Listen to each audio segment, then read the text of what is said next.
महाराष्ट्रामध्ये एक नवीन पद्धत आम्हाला दिसली आहे। जेव्हा जेव्हा अधिवेशन जवळ येतं तेव्हा तेव्हा कोरोना वाढल्याच्या बातम्या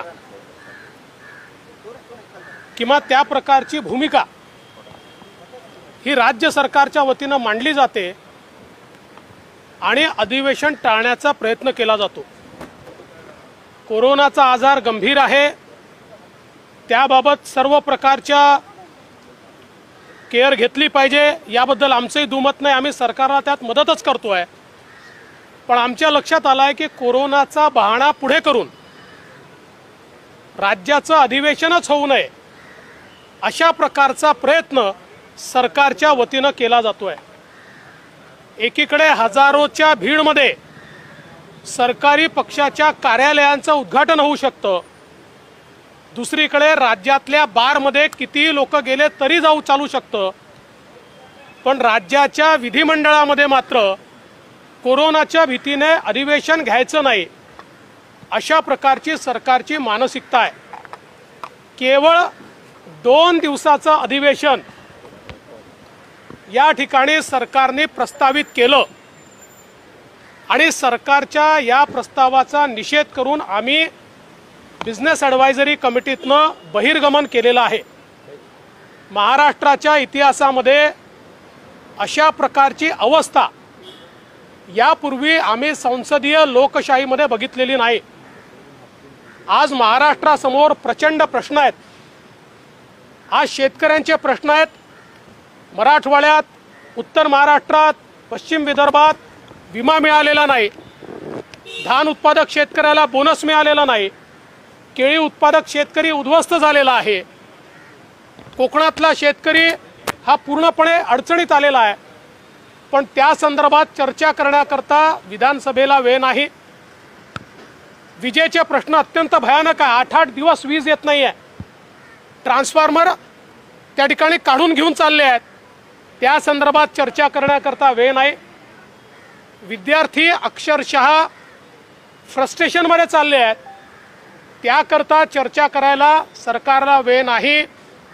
कायदा आणि सुव्यवस्थेची परिस्थिती ही रसातळाला चालली आहे, त्या संदर्भात चर्चा करायला वेळ नाही।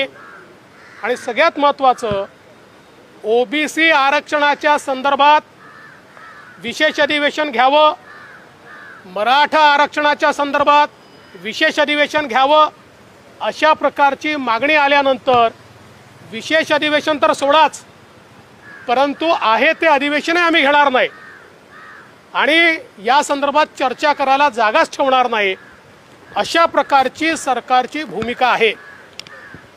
एकूणच या सरकारमध्ये लोकशाही बासनात गुंडाळून ठेवण्याची एक नवीन पद्धत दिसते आहे। अध्यक्षाच्या निवडणुकीच्या संदर्भात आम्ही सातत्याने आग्रह धरला, आज त्या ठिकाणी नियम देखील वाचून दाखवला, ज्या नियमात स्पष्ट म्हटलंय अध्यक्षाचं पद रिकामं झाल्याबरोबर गव्हर्नर साहेब पत्र देतील आणि त्यानुसार ती निवडणूक घ्यावी लागेल।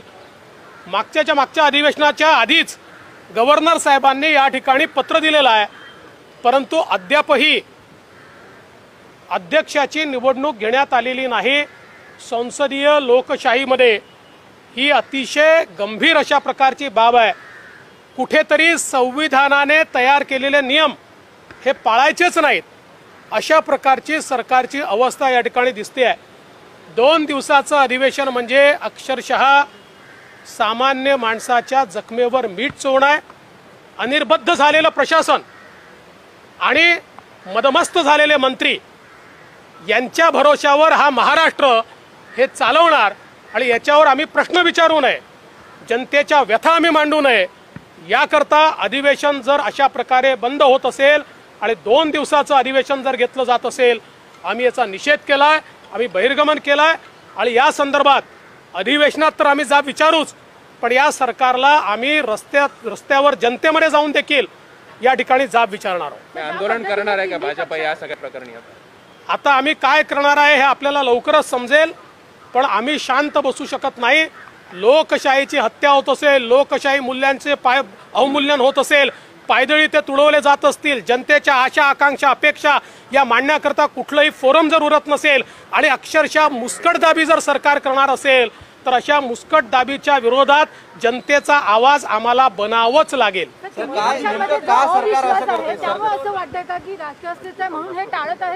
ते 3 पक्षामध्ये विसंवाद आहे, 3 पक्षामध्ये एकमेकाबद्दल विश्वास नाही, हे तर सगळं स्पष्टच आहे. पण तुमच्या 3 पक्षांच्या भानगडीत जनतेला का खड्ड्यात टाकता? हे जनतेला खड्ड्यात टाकण्यासारखं आहे.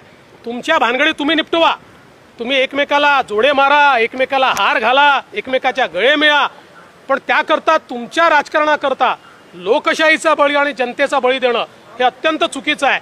आणि या ठिकाणी या सरकारच्या नाकर्तेपणामुळे ओबीसींचं आरक्षण गेलं, या सरकारच्या नाकर्तेपणामुळे सर्वोच्च न्यायालयामध्ये आपल्याला मराठा आरक्षणात हार स्वीकारावी लागली. पूर्णपणे 100% हे सरकार जबाबदार आहे. पण या सरकारचे मंत्री हे स्वतःच मोर्चे काढतात, या सरकारचे मंत्री ज्यांना निर्णय घेण्याचे अधिकार आहेत ते मोर्चे काढतायत आणि कोर्टामध्ये मात्र बाजू मांडत नाही. अशा प्रकारची परिस्थिती आहे. त्यामुळे सरकार आहे की या ठिकाणी तमाशा आहे, अशा प्रकारची परिस्थिती आज जनतेला पाहायला मिळते.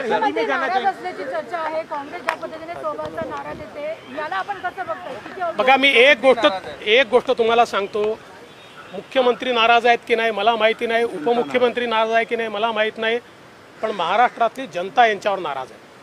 आणि एक गोष्ट आपण लक्षात घ्या, ही सगळी 3 पक्षाची नौटंकी आहे. हे जे सांगितलं जातं ही सगळी नौटंकी आहे. आता काँग्रेसने किती भूमिका घेतली की मागासवर्गीयांच्या पदोन्नतीच्या आरक्षणाच्या संदर्भात आमची ताठर भूमिका झालं, त्या ठिकाणी पदोन्नती होऊन गेल्या, तो GRA बदलून गेला, यांनी केल्या ना आपल्या तलवारी म्यान, बसले चूप. कारण शेवटी सत्तेचा मलिदा खायचा आहे. त्यामुळे हे किती भांडत असले तरी सत्तेचा मलिदा खाण्याकरता हे सगळे एकत्रित आहेत. हे केवळ दाखवण्याकरता भांडतात, ही दाखवण्याची नौटंकी आहे. हे केवळ लोकांपुढे जे मुख्य इश्यूज आहेत त्यापासून लोकांचं लक्ष डायव्हर्ट झालं पाहिजे याकरता डायव्हर्शनरी टॅक्टिक्स आहेत, याशिवाय काही नाही. सत्तेचा मलिदा खाण्याकरता हे सगळे एकत्रित आहेत. आणि काँग्रेस किंवा राष्ट्रवादी काँग्रेस किंवा शिवसेना जे काही या ठिकाणी भूमिका मांडते आहे त्या काही भूमिका असल्या तरी आतून हे सगळे एक आहे. प्रताप सरनाईकांनी जे पत्र लिहिलं आहे त्या पत्राबद्दल तुमची काय भूमिका आहे? आमची भूमिका मी मांडलेली आहे. तो त्यांचा अंतर्गत प्रश्न आहे, तो त्यांनी आणि त्यांच्या पक्षप्रमुखांनी बघावा आणि त्याच्यावर जे काही त्यांच्या भावना असतील त्यांनी तो निर्णय करावा. आमची त्याच्या संदर्भात कुठलीही भूमिका नाही. सर, हिंदी में जाना चाहिए सर, आज आपने क्यों बहिष्कार किया सर? भाजपाकडनं साहेब शिवसेनेला प्रस्ताव दिला तशी वारंवार चर्चा केली जाते की भाजप शिवसेना, ही चर्चा तुम्हीच करता. ही चर्चा 2 पक्षांमध्येही नाही, ही चर्चा नेत्यांमध्येही नाही, ही चर्चा फक्त माध्यमांमध्ये आहे. सर, हिंदी में मला यायचं नाही म्हणजे सत्तेत येण्यासाठी तुम्ही प्रयत्न सोडले आहेत असं म्हणायचं, चर्चा नाही तर असं आहे की सत्तेमध्ये येण्याकरता आम्ही कधी प्रयत्नच केला नाही. आम्ही जनतेला उत्तरदायी आहोत. पण मी पुन्हा एकदा सांगतो, वारंवार सांगितलं पण तुम्ही विसरता म्हणून तुम्हाला सांगतो की देशाच्या लोकशाहीमध्ये आणि देशाच्या लोकशाहीच्या 72-73 वर्षाच्या इतिहासामध्ये असली सरकार कधीच चालत नाहीत. आम्ही सरकार पाडण्याचा प्रयत्न करणार नाही, पण सरकार आपल्या बोजामुळे निश्चित पडेल, ते ज्या दिवशी पडेल त्या दिवशी आम्ही अल्टरनेट देऊ. त्यामुळे सत्तेत यायचं नाही यायचं हे महत्त्वाचं नाही आहे. जनतेला आम्ही उत्तरदायी आहोत. जनतेचे प्रश्न मांडणं हे आमचं महत्त्वाचं काम आहे. आणि जे जनविरोधी सरकार आहे त्या सरकारला वठणीवर आणण्याचं काम विरोधी पक्ष म्हणून आम्ही करणार आहोत. सर, हिंदी में जाना चाहिए, आज आपने क्यों बहिष्कार किया? देखिए, सरकार जब भी विधानसभा का सत्र आता है तो कोरोना की बात आगे करते हुए उस सत्र को कम करने की कोशिश करती है, उस सत्र से भागने की कोशिश करती है. आज भी सरकार की ओर से केवल 2 दिन के सत्र का प्रस्ताव रखा गया. महाराष्ट्र में सत्तारूढ़ पार्टियां जो है उन पार्टियों के कार्यालय के उद्घाटन में हजारों लोगों की भीड़ आती है तो भी चलता है. वो आंदोलन करते हैं, हजारों लोग आते तो भी चलता है. उनके अध्यक्ष पदग्रहण करते तो बड़े बड़े मोर्चे निकलते वो भी चलता है. उनके जन्मदिनों पर बड़ी बड़ी भीड़ जमा होती है तो भी चलता है. लेकिन विधानसभा का सत्र जब आता है तो कोरोना है इसलिए हम सत्र कर नहीं सकते ऐसा यहाँ कहा जाता है. आज किसानों के प्रश्न है, आज आरक्षण का प्रश्न है, आज विद्यार्थियों के प्रश्न है, आज बिजली का प्रश्न है, आज सामान्य आदमी के प्रश्नों पर एक प्रकार से मदमस्त इस प्रकार की सरकार के मंत्री हमको दिखाई पड़ते हैं, सत्ता के मद में चूर इस प्रकार के सरकार के मंत्री दिखाई पड़ते हैं, सोया हुआ प्रशासन दिखाई पड़ता है। और इस पर गुहार लगाने के लिए विधानसभा के दरवाजे बंद है। लोकतंत्र को बंद करने का काम, लोकतंत्र को ताला लगाने का काम इस सरकार ने किया है और इसलिए हमने आज बहिर्गमन किया है। पिछले सत्र के दौरान विपक्ष ने जिस तरह से आक्रामक बैटिंग करते हुए 2 मंत्रियों का विकेट लिया था, उसी वजह से सरकार बिल्कुल हम लोग तो उसी तैयारी में है कि इनके इतने घपले घोटाले हैं की उनको हम निश्चित रूप से रखना चाहते हैं, वो भी जानते हैं और इसीलिए सत्र नहीं लेना चाहते। सर आपण जर बघितलं तर एकीकडे या तीनही पक्षांमध्ये संवाद नाही असं असताना शरद पवार दिल्लीत भारतीय जनता पार्टी विरोधी मोड बांधण्यासाठी बैठक घेत आहेत। कोणाला काय करायचं आहे तो त्यांचा प्रश्न आहे। मी पुन्हा एकदा तुम्हाला सांगतो, तुम्हाला पुन्हा एकदा सांगतो, कोणी कितीही मोठ बांधली तरी लोकांच्या मनात मोदीजी आहेत। 2024ला मोदीजी आहे त्यापेक्षा जास्त जागा घेऊन निवडून येतील। अशा प्रकारचा मोठ बांधण्याचा प्रयोग हा 2019 साली देखील केला होता। तुम्हाला आठवण करून देतो, याही पेक्षा जास्त पक्ष पश्चिम बंगालमध्ये एका मंचावर हातात हात वर करून उभे होते, परंतु त्याचा कुठलाही परिणाम झाला नाही, तो भविष्यात देखील होणार नाही। कल राज्यपाल ने फटकार लगाई पंढरपुर की यात्रा को लेकर और कहा कि उनकी मांग जायज है, परंपरा का जतन होना चाहिए। आप लोग भी मुद्दा उठा रहे थे लेकिन सरकार सुन नहीं रही है। देखिए, इस देश में हम लोग देख रहे हैं कि महाराष्ट्र एक ऐसा राज्य है कि महाराष्ट्र में मंदिर बंद है और मदिरालय शुरू है। मंदिरों में, जबकि सारे मंदिर के लोगों ने ये बताया कि हम लोग सोशल डिस्टेंसिंग के साथ मात्र 25-50 लोगों को लेकर मंदिर शुरू करेंगे, ताकि मंदिर के ऊपर एक अर्थव्यवस्था है। जो हमारा फूल वाले होते हैं, जो हमारे अगरबत्ती वाली बनाने वाली महिलाएं होती है, जो बेरोजगार हुई है और जिनको एक पैसा सरकार ने नहीं दिया, उनको कुछ ना कुछ रोजगार मिलता है, उनका भी घर चलता है। लेकिन यहाँ पर मदिरालय को छूट है।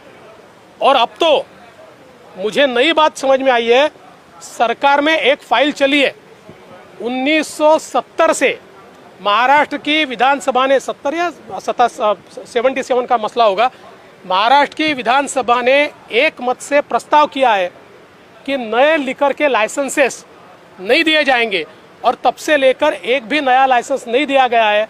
मेरी पुख्ता जानकारी है, अभी हमारे फाइनेंस विभाग में प्रस्ताव पहुंच चुका है और एयरपोर्ट पे नए लाइसेंसेस, मेट्रो स्टेशंस पे नए लाइसेंसेस और जो लाइसेंस है उसको एनहांसमेंट के नाम पर नए लाइसेंसेस, ऐसे नए मदिरा के लाइसेंसेस देने का, यानी जो 40 साल से इस महाराष्ट्र में बंद था उसको शुरू करने का काम ये सरकार कर रही है। लायसन बद्दल मराठी लिकर लायसन बद्दल महाराष्ट्राच्या परिस्थिती अशी आहे, महाराष्ट्रात मंदिरं बंद आहेत पण मदिरालय सुरू आहेत। आणि मंदिरं सुरू करा हे आम्ही ज्यावेळेस म्हणालो होतो ते याकरता नाही, आमचा देव कुठेही आहे, आम्ही घरी देखील देवाला नमन करू शकतो, परंतु आज मंदिराच्या आधारावर फूलवाल्यांचं, अगरबत्ती बनवण्यावाल्यांचं, प्रसाद बनवण्यावाल्यांची अर्थव्यवस्था आहे। आज सगळे महिला बचत गट अगरबत्ती बनवणारे शांत बसल्यात, चुप बसल्यात, रोजगारहीन आहेत। पण सरकारने मदिरालयाला अधिक प्रिफरन्स त्या ठिकाणी दिला। आणि त्याही पेक्षा महत्त्वाचं, माझ्याकडे या ठिकाणी पूर्णपणे आता इन्फॉर्मेशन आहे की महाराष्ट्राच्या अर्थ विभागात फाईल पोचलेली आहे। 70च्या दशकामध्ये विधानसभेने एकमताने ठराव करून महाराष्ट्रामध्ये दारूचे नवीन लायसन्सेस द्यायचे नाहीत असा निर्णय केला, जो काल परवापर्यंत निर्णय कायम होता। सरकार आली गेली, कुठल्याही सरकारने तो निर्णय बदलला नाही। मात्र आता नवीन लायसन्सेस द्यायचे, एअरपोर्टवर द्यायचे, मेट्रो स्टेशनवर द्यायचे किंवा रेल्वे स्टेशनवर द्यायचे, किंवा जे लायसन्सेस आहेत ते बायफर्केट करायचे, त्याला अधिकचे लायसन्सेस द्यायचे, अशा वेगवेगळ्या नावाखाली नवीन दारूचे लायसन्सेस देण्याचा घाट हे राज्य सरकार घालत आहे। याचा आम्ही विरोध करणार आहोत। आणि या ठिकाणी एकीकडे चंद्रपूरची दारूबंदी हटवली आणि आता गडचिरोलीची ही दारूबंदी हटवण्याचा प्रयत्न आहे, म्हणजे अक्षरशः नक्षलवाद्यांना मोकळं रान करणं आहे आणि आम्ही त्याचाही विरोध करणार आहोत।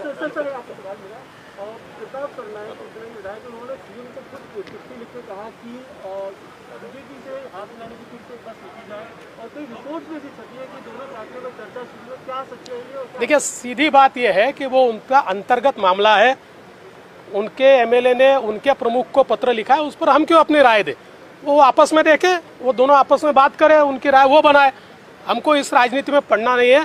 बीजेपी का सीधा मानना है, हम लोग पूरी सक्षमता के साथ विपक्ष का रोल निभा रहे हैं। जिस दिन तक ये सरकार चलेगी हम विपक्ष में रहेंगे, जिस दिन सरकार गिरेंगी हम विकल्प देंगे। और हमारा ये मानना है कि 2024 के चुनाव में भारतीय जनता पार्टी पूर्ण बहुमत के साथ जीतेगी।